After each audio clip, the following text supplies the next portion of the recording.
അമൃത, ഇന്ന് കാലാവസ്ഥയുമായി ബന്ധപ്പെട്ട വാർത്തകൾ നമുക്ക് തലസ്ഥാനത്ത് നിന്ന് വരാനുണ്ട്. പക്ഷേ ഏറ്റവും പ്രധാനമായിട്ട് ഇന്ന് തലസ്ഥാനത്ത് നിന്ന് വരാനുള്ളത് ഈ മാസപ്പടിയുമായി ബന്ധപ്പെട്ട ഇന്നലെ പുറത്തു വന്ന ഈ കുറ്റപത്രവും അതിൽ നമുക്കറിയുന്നത് പോലെ തന്നെ മുഖ്യമന്ത്രി പിണറായി വിജയന്റെ മകൾ വീണ വിജയനെ പ്രതി ചേർത്തുകൊണ്ടുള്ള ഉത്തരവും അതിന് പിന്നാലെയുള്ള ഈ വിശദാംശങ്ങളും ഒക്കെ തന്നെയും ഇന്നലെ പുറത്തു വന്നിരുന്നു. അതിനുശേഷം വലിയ രീതിയിലുള്ള ഒരു പ്രതിഷേധം സംസ്ഥാനത്തൊട്ടാകെ അലയടിക്കുന്ന കാഴ്ച നമ്മൾ ഇന്നലെ രാത്രി തന്നെ കണ്ടതാണ്. പ്രത്യേകിച്ച് കോൺഗ്രസിന്റെയും BJP-യുടെയും ഒക്കെ ഭാഗത്ത് നിന്ന് ഇത്തരത്തിലുള്ള വലിയ പ്രതിഷേധങ്ങൾ ഉയർന്നു വന്നിരുന്നു. ഇന്നും സംസ്ഥാന തലത്തിൽ ഈ ഒരു പ്രതിഷേധം വ്യാപിപ്പിക്കാനുള്ള തീരുമാനത്തിൽ തന്നെയാണ് പ്രതിപക്ഷമുള്ളത്. കാരണം മകൾ ഇത്രയും വലിയ ഒരു കുറ്റകൃത്യത്തിന്റെ ഭാഗമായി അപ്പോൾ മുഖ്യമന്ത്രി തീർച്ചയായിട്ടും ഈ സ്ഥാനത്ത് നിന്ന് ഒഴിഞ്ഞുകൊണ്ട് ധാർമ്മികമായ ഉത്തരവാദിത്വം ഏറ്റെടുത്തുകൊണ്ട് സ്ഥാനത്ത് നിന്ന് ഒഴിയണമെന്നുള്ള ഒരു കാര്യമാണ് ഈ കോൺഗ്രസ് ആവശ്യപ്പെടുന്നത്. അതുമായി ബന്ധപ്പെട്ട് ഇന്നലെ തന്നെ പലയിടങ്ങളിലും ഈ പ്രക്ഷോഭങ്ങളും പ്രതിഷേധങ്ങളും ഒക്കെ തന്നെ നടന്നിരുന്നെങ്കിലും ഇന്നിപ്പോൾ ജില്ലാ തലത്തിലും അതുപോലെ തന്നെ മണ്ഡലം തലത്തിലും ഈ പ്രതിഷേധങ്ങൾ വ്യാപിപ്പിക്കാനുള്ള തീരുമാനത്തിലാണ് കോൺഗ്രസ് ഉള്ളത്. ഈ മണ്ഡലം തലത്തിൽ ഇന്ന് മുഖ്യമന്ത്രിയുടെ കോലം കത്തിച്ചുകൊണ്ട് പ്രതിഷേധിക്കാൻ കോൺഗ്രസ് തീരുമാനിച്ചിട്ടുണ്ട്. അതുപോലെ തന്നെ ജില്ലാ തലത്തിലും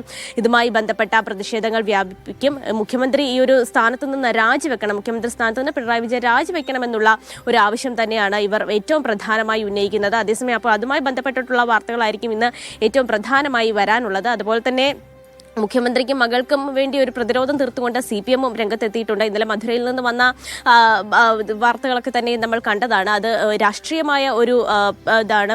ഈ മുഖ്യമന്ത്രിയെ ലക്ഷ്യം വെക്കുന്നു, അല്ലെങ്കിൽ മുഖ്യമന്ത്രിയുടെ മകളെയാണ് ലക്ഷ്യം വെക്കുന്നതെങ്കിൽ പോലും അത് പാർട്ടിക്ക് നേരെയുള്ള ഒരു വിരൽ ചൂണ്ടലാണ്, പാർട്ടിയുടെ ശക്തി ക്ഷയിപ്പിക്കാൻ വേണ്ടിയുള്ള ഒരു കേസാണ് തുടങ്ങിയ കാര്യങ്ങളൊക്കെ തന്നെയാണ് ഇന്നലെ പല CPM നേതാക്കളുടെയും പ്രതികരണത്തിൽ നിന്ന് നമുക്ക് വ്യക്തമായിരിക്കുന്നത്. അപ്പോൾ ഈ CPM വളരെ ശക്തമായി തന്നെ ഈ വീണ ഈ കേസിനെ നിയമപരമായി നേരിടുമ്പോൾ പാർട്ടി ഇതിനെ വലിയ രീതിയിൽ ഇത്തരത്തിൽ മുഖ്യമന്ത്രിക്ക് വേണ്ടി ഒരു പ്രതിരോധം തീർക്കുന്ന ഒരു കാഴ്ച തന്നെയാണ് നമ്മൾ കണ്ടത്. അപ്പോൾ അതുമായി ബന്ധപ്പെട്ടിട്ടുള്ള വാർത്ത ഈ മാസപ്പടി വലിയ വിവാദങ്ങൾ സൃഷ്ടിച്ച ഒരു കേസായിരുന്നു പ്രത്യേകിച്ച് രാഷ്ട്രീയത്തിൽ. അപ്പോൾ വരും ദിവസങ്ങളിലും അതുമായി ബന്ധപ്പെട്ടിട്ടുള്ള അതിന്റെ അലയൊലികളും വാർത്തകളും തന്നെയായിരിക്കും അമൃത ഏറ്റവും പ്രധാനമായി തലസ്ഥാനത്ത് നിന്ന് അടക്കം വരാനുള്ളത്.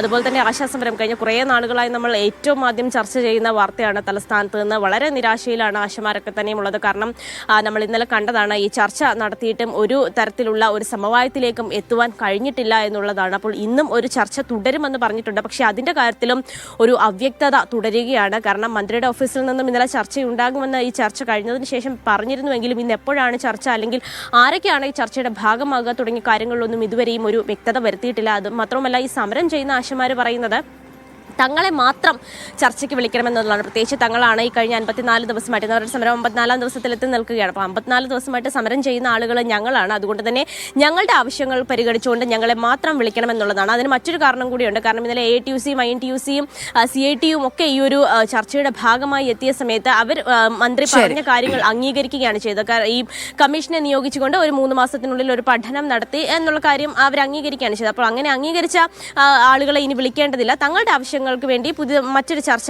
തങ്ങളെ മാത്രം വിളിച്ചൊരു ചർച്ച നടത്തണമെന്നുള്ള ആവശ്യത്തിൽ ആശമാർ ഇപ്പോഴും ഉറച്ചു നിൽക്കുകയാണ്. പക്ഷേ അതിലും ഒരു അവ്യക്തത തുടരുകയാണ് അവർ. പിന്നീട് വനിതാ CPO റാങ്ക് ഹോൾഡർമാർ സെക്രട്ടേറിയറ്റിന് മുന്നിൽ സമരം ചെയ്യുന്നുണ്ട്. ഇന്നലെ 5 പേരാണ് ഈ സമരത്തിനിടെ കുഴഞ്ഞു വീണത്. അവരുടെ സമരം ഇന്നിപ്പോൾ 3-ാമത്തെ ദിവസം എത്തി നിൽക്കുകയാണ്.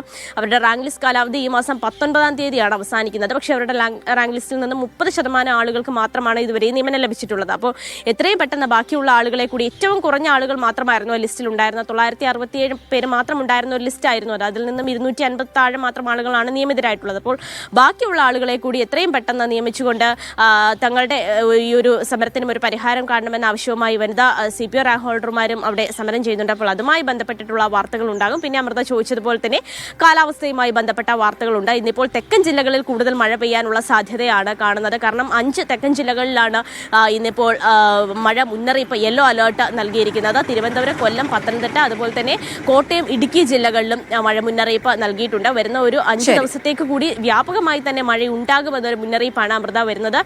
നിലവിലിപ്പോൾ അറബിക്കടലിൽ ഒരു ചക്രവാത ചുഴിയും അതുപോലെ തന്നെ തെക്കൻ കേരള തീരത്ത് ഒരു ന്യൂനമർദ്ദ പാത്തി സ്ഥിതി ചെയ്യുന്നുണ്ട്. അപ്പോൾ ഇതിന്റെയൊക്കെ സ്വാധീന ഫലമായിട്ടാണ് മഴ നിലനിൽക്കുന്നത്. അങ്ങനെ വിവിധ തരത്തിലുള്ള വാർത്തകളാണ് ഇന്ന് തലസ്ഥാനത്ത് നിന്നും വരും മണിക്കൂറിൽ ഡെവലപ്പ് ചെയ്ത് വരാനുള്ളത്.